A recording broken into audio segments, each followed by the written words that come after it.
going by, and I saw some people trying to do it. It can't be very pleasant or perhaps successful experience, but these things do also have PowerPoints in them. The kiosks, as far as I know, the kiosks are still there. My pictures are from September.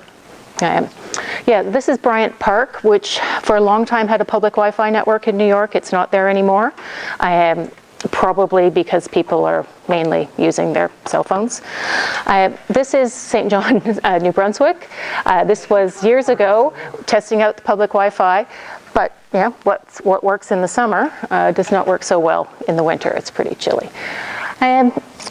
A number of other places where there are some sorts of limits on these. So an example, the screenshot in the back is in Tasmania, where you get half an hour for free on the public Wi-Fi network, which is nice. It's better than nothing, but it's half an hour, and once you hit your limit, you're done.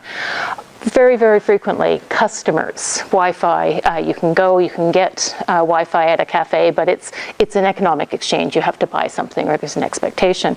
And this one over on the right-hand side, that's kind of weird, which is that Wi-Fi is turned off at a particular time. So this is in a public library, and well, it's not actually the library hours, because the library doesn't open at 6 a.m., but for some reason they turn on the Wi-Fi at 6 and they turn it off at 9:30. Which seems kind of odd. So just a couple of examples there.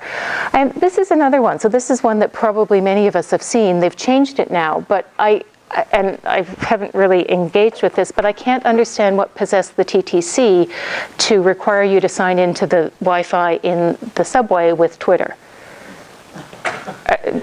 That just seemed like a really odd sort of exchange, partly because there would be many people who didn't have Twitter accounts. And then as you look at this, this application will be able to read your tweets. Well, okay, but back to your point, do we want to buy into this ecosystem? TTC is a public service.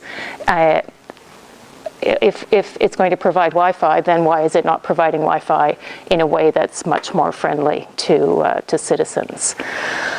So I do think that circumstance really helps determine, but in often cases where you start to be asked a whole lot of information when you go to log into public Wi-Fi, we just don't bother anymore. So what alternatives are there if we're building new networks, if we're looking for new solutions? What can we do that actually meets the needs of users? Yeah, really thinking through what it is that people are trying to do on the network, and what it is that you can do to allow them to get valuable service. So there's a list down here at the bottom around what is needed to